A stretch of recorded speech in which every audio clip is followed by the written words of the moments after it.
Brothers and sisters, greetings and peace be upon you. Salamun alaikum, shalom, bonjour, ya Ali, all the greetings in the world out there. I'm just going to test if my live feed is working because... Excellent, okay, it's working. As I have promised you, my weekly show will continue on this very page every Sunday at 5 p.m. Australian Eastern Standard Time.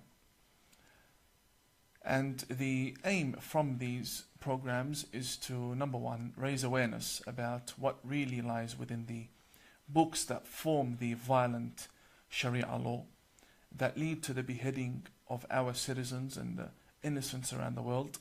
And also, we need to educate ourselves in what is harmful to us and our children, so that we may know how to take precaution when it comes to dealing with this ideology. It is not harmful to educate ourselves in what is harmful.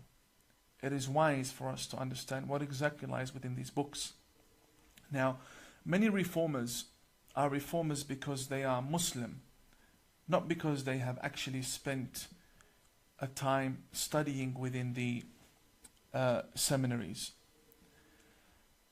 Not that it is a requirement that one needs to have some sort of degree in order to stand against ISIS, but I think the world we live in is more interested in stamped documents from radical institutes than the actual truth that lies within the very books. This here between my two hands is the manual for every single Muslim on the face of the earth. Every single Muslim believes in what I am holding between my two hands.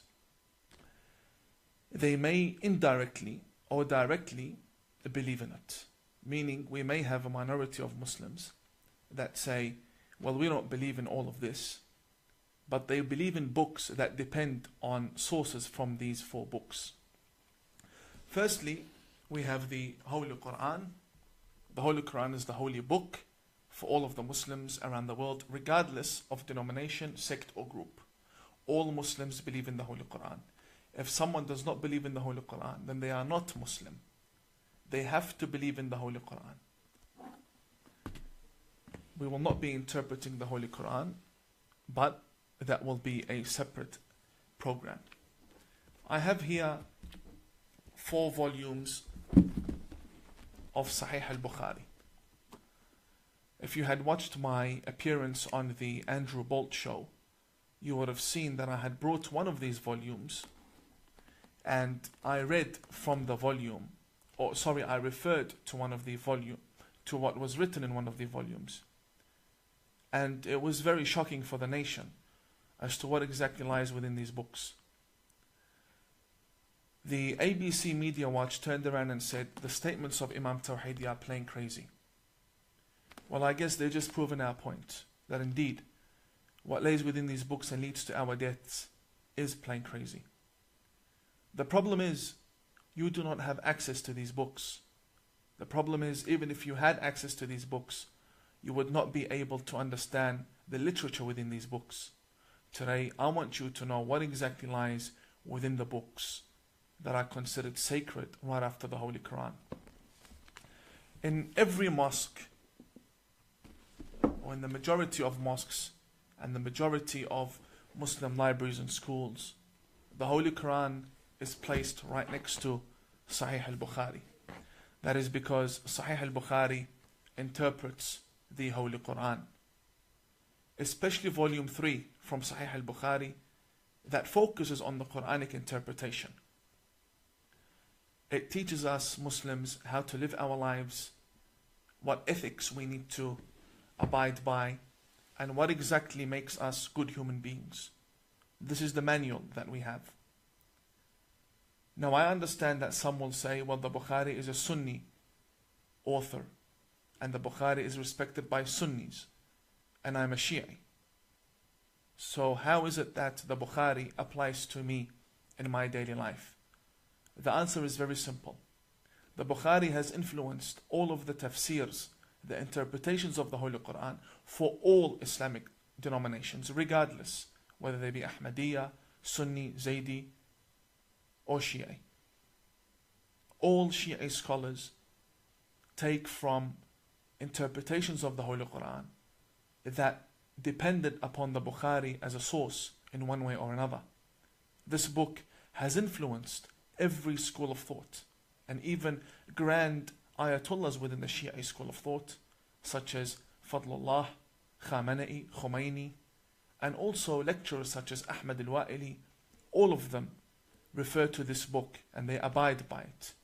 Some may call them undercover Sunni, undercover Wahhabi. That is understandable. But that's not what I am saying. I am saying this book is a book that has led to the deaths of many people. This is a formula of war. This is what has made Islam a religion of war. This is what needs to be banned. Now obviously, with 4 volumes between my hands, I'm not going to be able to analyze each and every volume within this episode. But we are going to skim through these 4 volumes to find out what exactly is this book like, what was the line of thinking of this author, what on earth was he thinking when he compiled this, and why are the Muslims silent? But before I come into speaking about the Bukhari, it is worth asking a question. How come the Muslims who don't speak Arabic, other than the Imams, and how come the Muslims who don't speak Arabic completely, and how come non-Muslims, university teachers who have studied Islam and received degrees in Islam, how come they haven't come across this? Why is it that we are now learning about this Bukhari? The answer is very simple. When you go to a Muslim bookstore and you say, can you give me a copy of the Bukhari? You would expect to get this, but instead they will give you this. They'll give you 1 volume that is made up of Arabic and English. They have cherry-picked and selected for you and translated for you what they want you to read from Sahih al-Bukhari. They do not want you to read everything within Sahih al-Bukhari. As you can see, they have titled it Sahih al-Bukhari, the early years of Islam. And they explain and translate. But this is not al-Bukhari. This is a small compilation from what they want you to know about Bukhari. This is the real Bukhari. We who seek knowledge want to know what forms this radical ideology. We want to know what's in the book. Therefore, let's get into it. Muslims go around the world rioting, killing people, because they believe that their Prophet Muhammad has been insulted. I'd just like to double check if the voice is actually reaching you.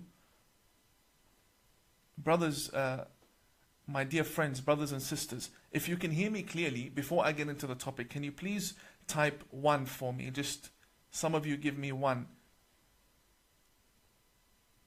I'm reading the comments.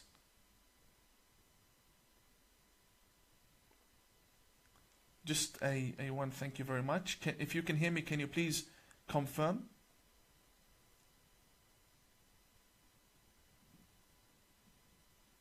Okay, excellent. We've received confirmation. The Muslims say that Prophet Muhammad is the best role model. They say that Prophet Muhammad is the best human being and that we should all follow him. I, as a Muslim, believe that. Why? Because I believe that the Prophet Muhammad, that I believe in, my version of the Prophet Muhammad, is someone who respects the Jews and loves the Christians and honors the atheist and allows churches and synagogues within his government. The problem with my version of Muhammad is that only a minority follow it. The majority follow a different Muhammad. And when I say majority, I do not mean 5 to 50%. I mean 95% of the Muslims believe in the Muhammad, the Prophet Muhammad portrayed in the Bukhari. Nowhere else. Nowhere else. All books of history refer to the Bukhari. So let's find out, what really is Muhammad like according to the Bukhari, according to the faith of the Grand Mufti, according to the faith of television celebrities that are Muslim in this country, according to the faith of activists within America. All of these Muslims who go and say that Prophet Muhammad was an environmental activist, a human rights activist. Okay, I don't disagree, but is that the Muhammad you believe in? Or are you changing fates every time you're subjected to a question that you cannot answer? So you change faith in order to answer that question. The Prophet Muhammad that the majority of the people speak about and fight for and defend is not the Muhammad they believe in as an ideology. There's a big difference between the Prophet Muhammad in the actual sacred scriptures and the Prophet Muhammad that is portrayed as a prophet to the West by 95% of the Muslims. The Muhammad that is being portrayed in the West is a Muhammad I reject. I do not believe in that prophet. I believe in a version that the minority believe in. And this is what reformers want. Reformers say, get rid of these role models that you have formed and you believe in. Get rid of them and start rethinking what a prophet should be like, because that will influence your ethics and your culture as Muslims. But they do not want that. They want to stick to the Muhammad that they have been brought up listening to. But the sad news is, it's all a fake. The Muhammad Linda Sarsour mentions is not the Muhammad she believes in. Today, I'd like to show you what exactly is written within these books regarding Prophet Muhammad, regarding their noble prophet. What exactly do these books say? I'll start with volume 1. And I know the techniques of the radicals. These books are a big surprise to them. That now Imam Tawhidi is now on live showing the West what these books contain. And the Imams, as I speak, do not underestimate this. As I speak, the Imams are contacting each other right now, without a doubt. And they will hold an emergency meeting as to what to do with Imam Tawhidi. Because I know how my community will react. So before they start saying this is a fake cover and the inside is not the real Bukhari, I'll have to show you up close that this is the Bukhari. This is Sahih al-Bukhari. And this here is volume 1. And I will show you the license of the publication. Just for the record, you can pause the video later on. This was printed in Beirut, Lebanon, and it was printed by the publisher Dar al-Kutub al-Almiya. It was printed in 2014, and it is titled Sahih al-Bukhari, The Correct and Authentic Traditions of al-Bukhari, and it contains prophetic hadith. This is volume 1.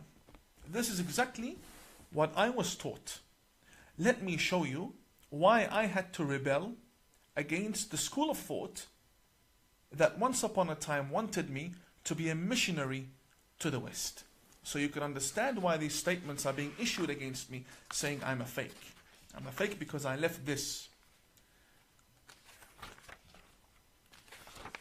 We don't need to go too deep into the book. First volume. And let's look at the first 100 pages within the book. Page 45 of this very book, volume 1, and segment 5, it is called Bab al-Takhfifi fi al-Wudu'. It speaks about the purification and purity of oneself before engaging in any form of prayer. Muslims wash themselves 5 times a day, meaning they wash the face, they wash the hands first, then the face, Then they come to the two arms and wipe on the head, and then they wipe on the feet. This is called the ablution. It's called the wudu. The wudu. It's also pronounced wuzu or wudu. It is a must. There is no prayer accepted in Islam without that purification beforehand. They mention the Prophet Muhammad. They themselves, 95% of the Muslims believe in this. They say that the Messenger of God, Muhammad, came to a house, and I will recite in Arabic. ثم اضطجع فنام حتى نفخ. He laid down, slept, and began to snore. ثم أتاه المنادي. Then the caller for prayer, the person who wakes him up for prayer, came to the Prophet Muhammad. And he said to him, it is time to pray. فقام معه إلى الصلاة. Therefore the Prophet Muhammad woke up and went with the person who woke him up to go and pray together. فصلى ولم يتوضأ. And Prophet Muhammad prayed without washing himself, without purifying himself.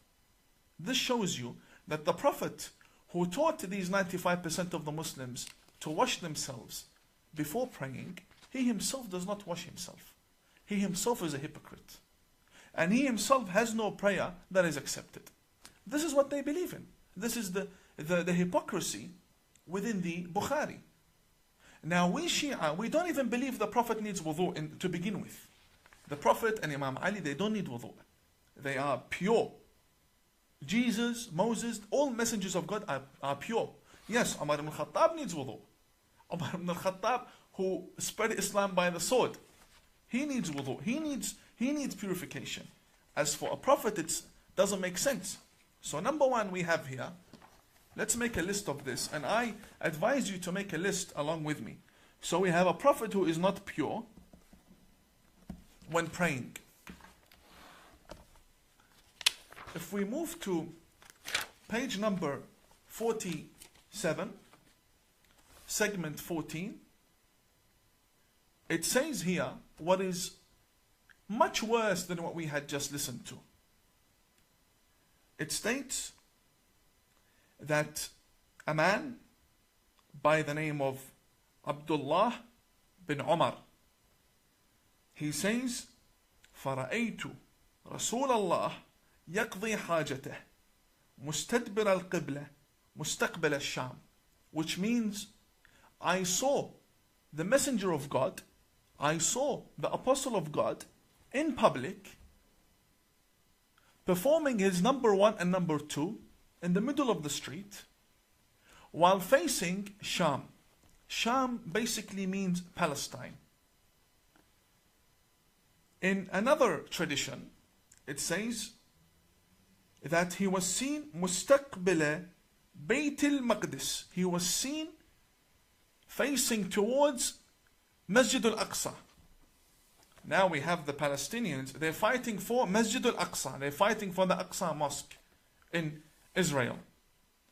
And here the same Muslims tell us that their Prophet used to do number one and number two facing towards that direction. Deliberately. This is the Prophet you believe in. And this is the Bakri version of the Prophet. This is the Umari version. And a prophet from God in the middle of the street doing number one, number two for everyone to see him. And it gets reported in history after 1,400 years. And you're proud to be following such a prophet? If we come down to page 62, we're still within the first 100 pages. We're still within the first 100 pages. Page number 62.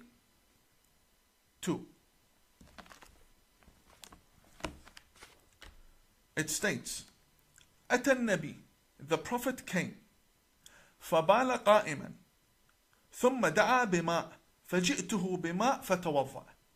Which basically means, Prophet Muhammad came, and he urinated while standing up.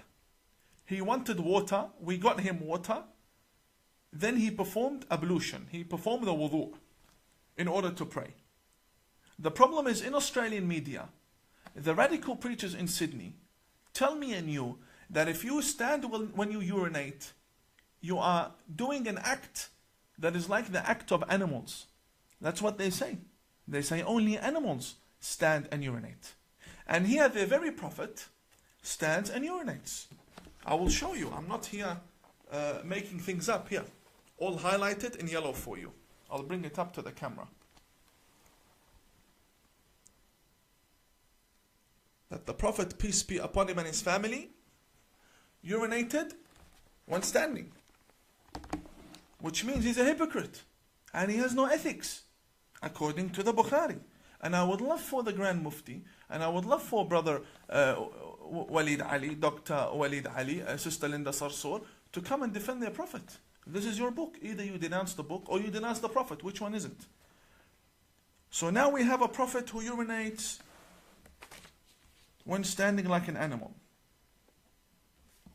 Like an animal.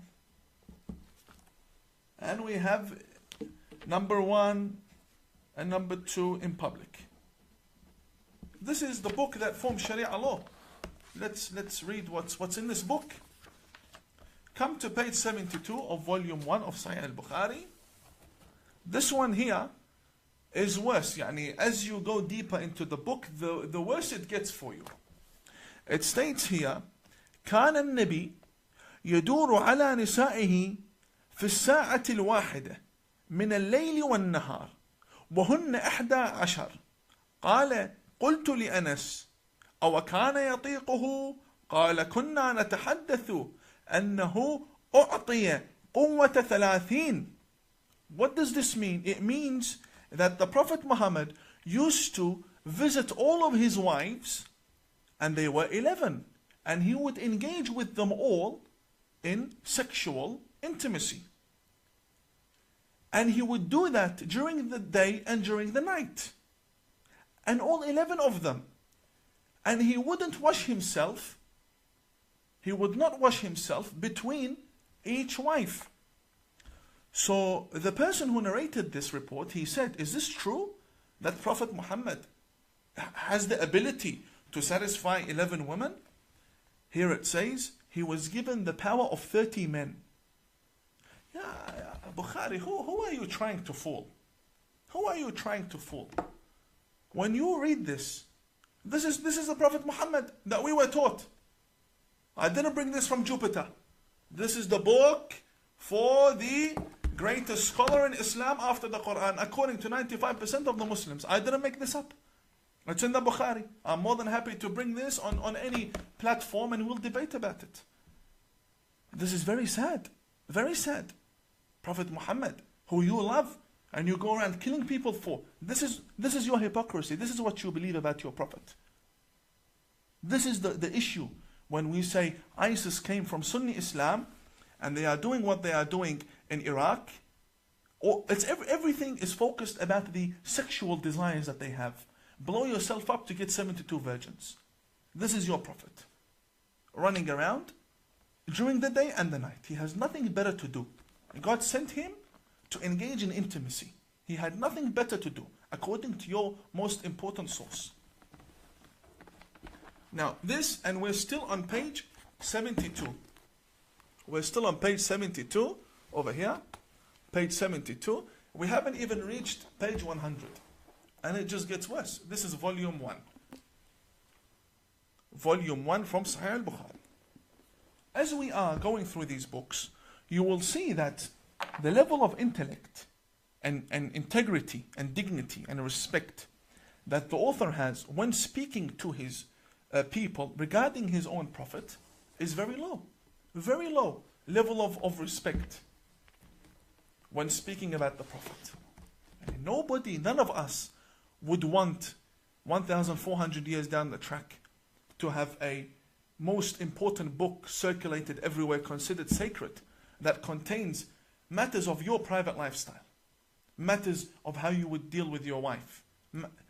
These are shameful things, and these are present in every mosque. And this is why our youth focus on the 72 virgins. Because if their prophet is running around after women 24/7, in the day and in the night, في الليل والنهار, it's written in the book, during the day and during the night, then we cannot blame the radicals for wanting 72 virgins. Now we come to page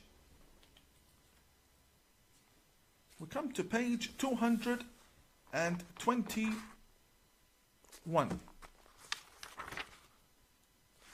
221.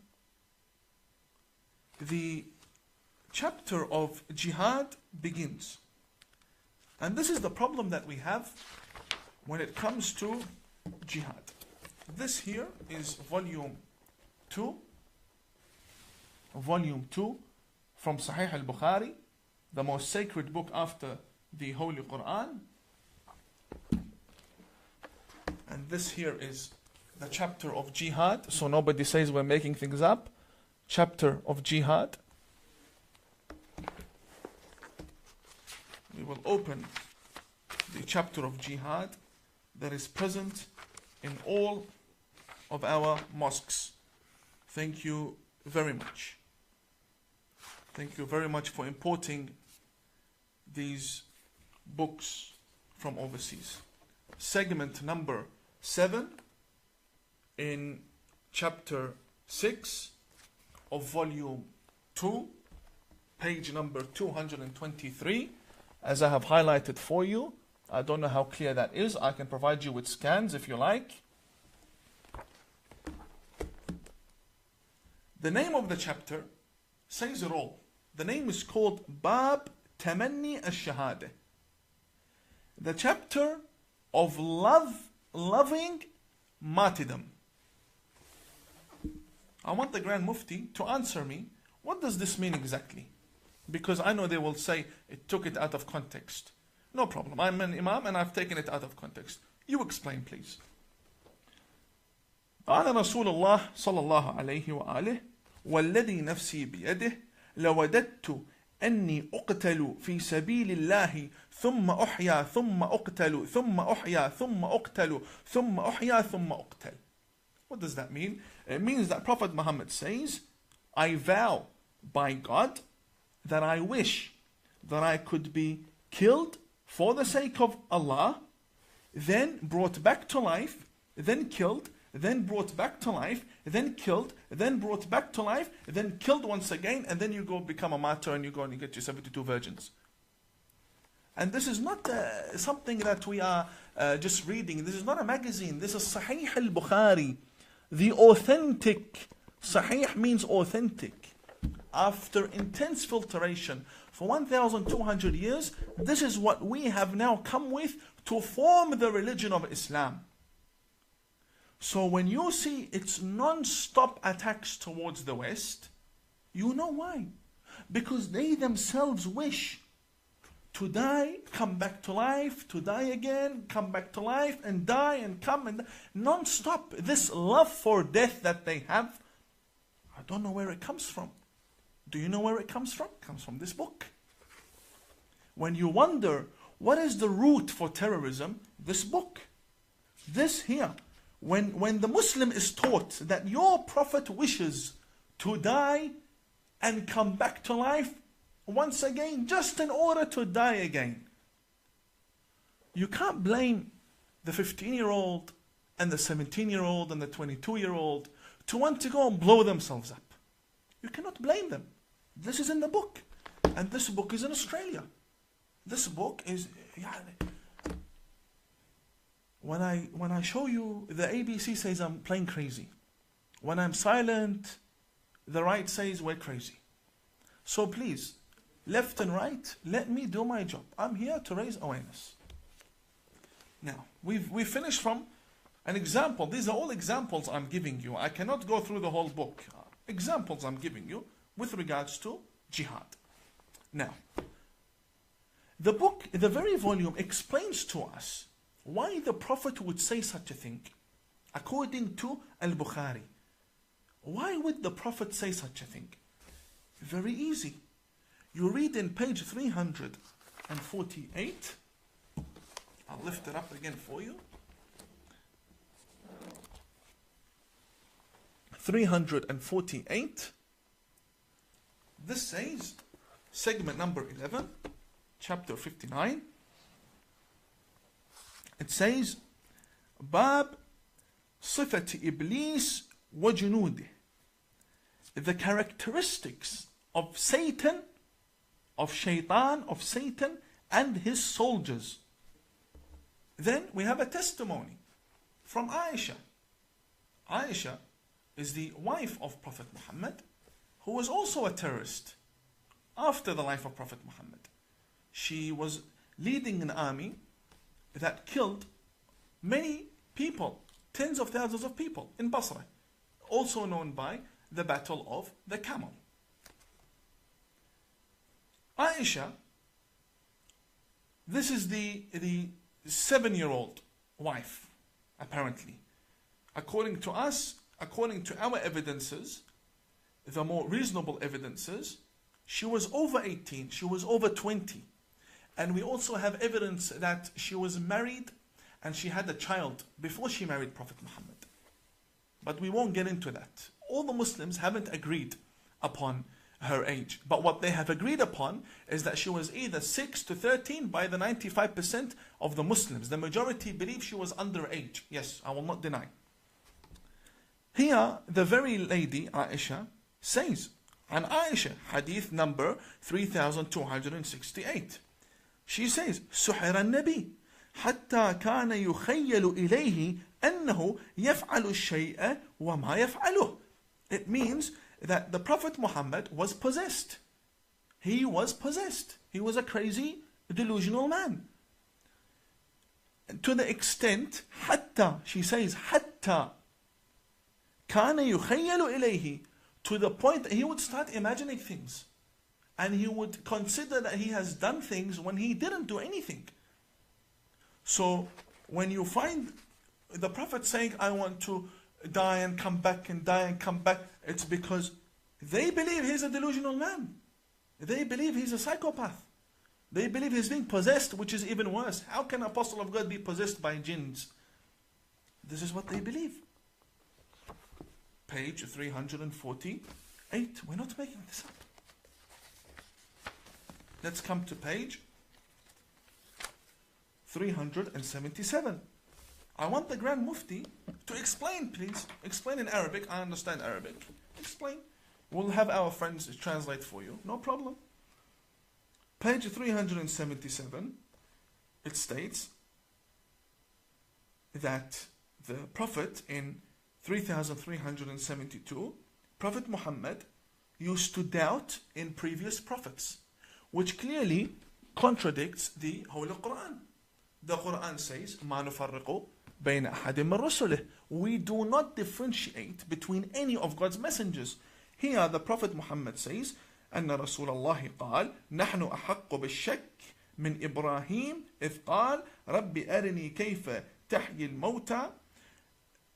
Prophet Muhammad says that we are more worthy to doubt in the words of God than Abraham when he said, Oh God, show me. How can you give life to the dead person? If someone's dead, how can you give life? Show me. So the Prophet Muhammad himself, according to 95% of the Muslims, was a delusional man. According to Sunni Islam, this is Al-Bukhari. So if your Prophet was doubting in his own message, in the revelation that had come to him, then why do you not allow anyone else to doubt in your Prophet? Why do you always want to paint a good picture? Firstly, reform, get rid of this book, and then we'll start a new platform of understanding what are the good things in the life of Prophet Muhammad that you can learn from. Not this book. We're up to volume 3. Volume 3 from Sahih al-Bukhari. غلط al-Bukhari. Volume 3. And here I have a challenge. I have a big challenge right now. I'll just double check since I turned my live off. Okay, we're still going. To be honest, I stopped taking notes down about everything. I might as well do it now. So now we have a possessed sexually hungry prophet, from what I can remember. Because we need to find the result at the end of the day. This is volume 3.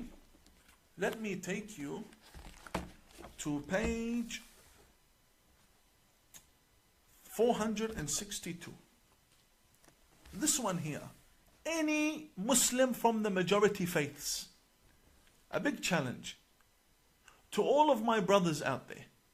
The Grand Mufti, the Australian National Imams Council, all of my brothers. Sister Linda Sarsour, all of my sisters as well. Sister Linda Sarsour, Yasmin Abdul Majid, Brother Walid Ali, all of the brothers who consider themselves Muslim. This is your book. And this is not any book. This is the number 1 book after the Quran. Page 462 states, Hadith number 5445, segment number 44. The door or the chapter of the dates. Dates.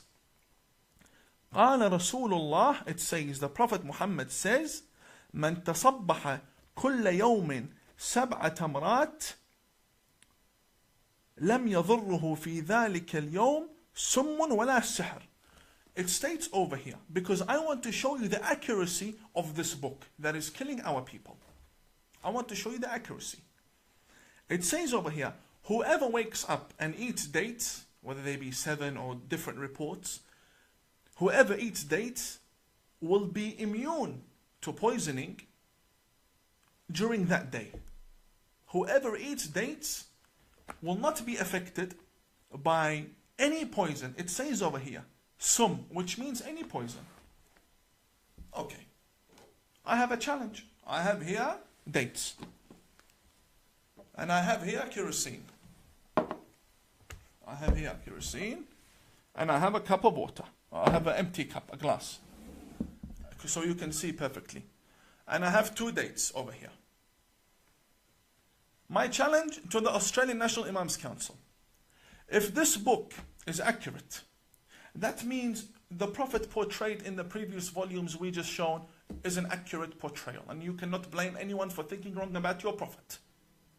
If it is not true, then denounce. Say this is not a good book. Do not consider it sacred. Because people are dying because of the chapter of jihad. If it is true, then come. Here, I have 2 dates for you. I have 2 dates and it's iftar time. Now you're breaking your fast. 2 dates and I will pour you a cup of kerosene from Bunnings Warehouse. Come drink. Yalla Habibi, come. Come drink, and I want to see how you will not end up in the hospital. If you end up in the hospital, then you have done that to yourself for the sake of your own faith. If you end up dying or you end up with serious injury, then you're a victim of your own faith. This is what you believe in. And if you end up healthy and nothing's wrong with you, I will convert to your faith. I will resign as a Shia Imam and I will come and I will kiss your feet and I will study under you.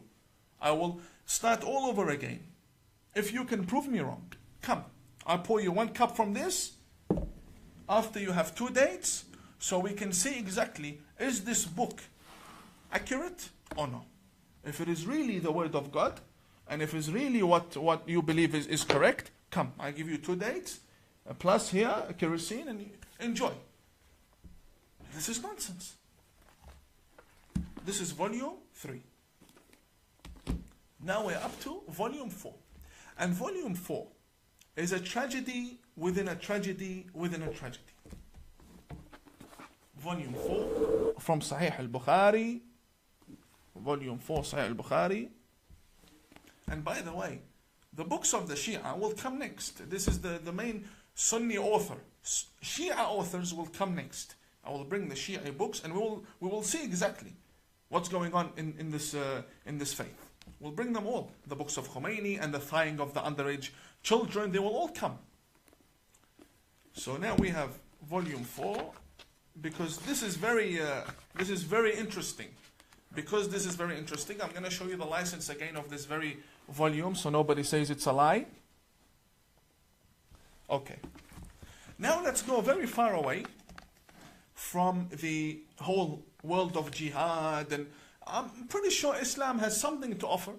I'm pretty sure 95% of the Muslims believe in a faith that should have something to offer, yani at least some medicine. Let's take a look at the medicine here. Also page 16. Page 16, it says the chapter of medicine with the urine of the camel. تفضل. Chapter of medicine with the urine of the camel. Medicine, medication, cure with the urine of the camel. Let's read. It states, a group of people came and visited the Prophet in Medina, which means he had a government. I don't believe the Prophet had a government, but I believe he had a strong establishment. We'll speak about the government of the Prophet in a different time. As for now, they came to Medina, where the Prophet had his religion established. And they became sick. What do they do when you become sick and you have the Prophet? He's the best doctor. So they went to the doctor. The best doctor in the opinion of the Australian National Imams Council.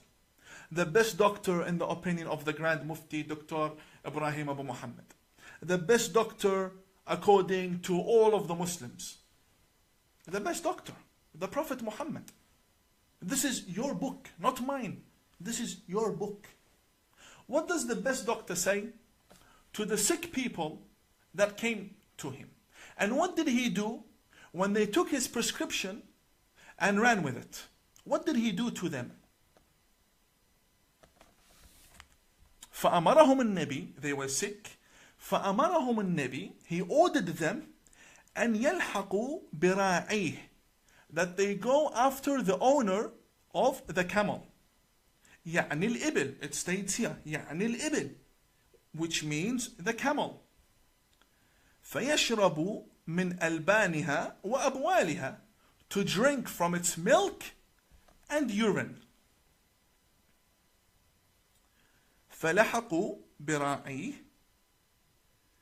فشربوا من ألبانها وأبوالها. Not only did they listen and ignore, no, they actually chased the man who had the camel, and they stopped the camel, and they drank from the camel's urine, and they drank from the camel's milk. حتى صلحت أبدانهم. حتى صلحت أبدانهم.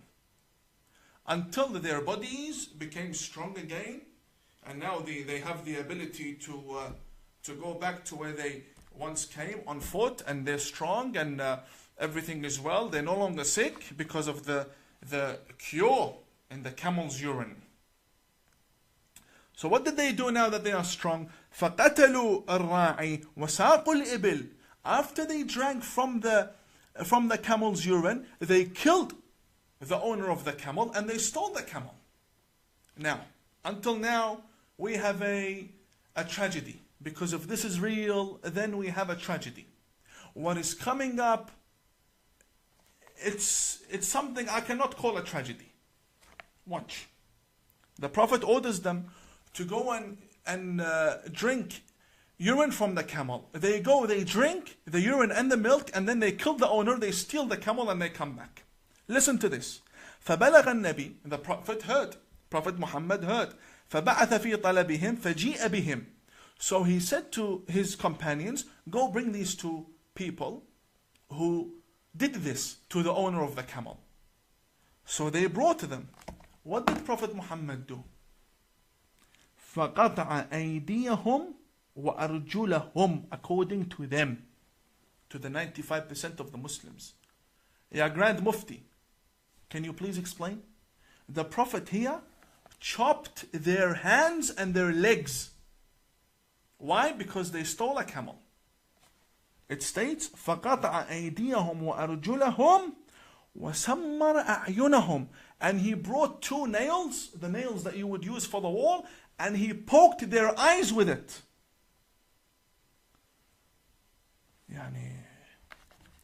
this is a terrorist. What kind of a doctor is this to begin with? Yani you have someone who's sick, comes to you, you refer them to go drink camel urine, and then when they steal the camel and they kill the owner, you chop their hands and their legs, and then you poke their eyes with nails. This is your prophet. This is your prophet. I did not make these books. This is your religion. Here, can you please explain? We just went through 4 volumes, and next week will be the Shi'i books. These are your volumes. Can you please explain to me? Because what I did now, I translated what is in the book. That's all I did. I did not add anything from myself. I translated what's in the book. Can you please explain if I as an imam have taken it out of context? You please explain to me. How can 4 volumes be taken out of context? How can go drink the urine of the camel be taken out of context? How? But you don't find any of this in this English version that they give you as a gift on the streets of London and in Sydney. Because they do not want you to know what's in the book.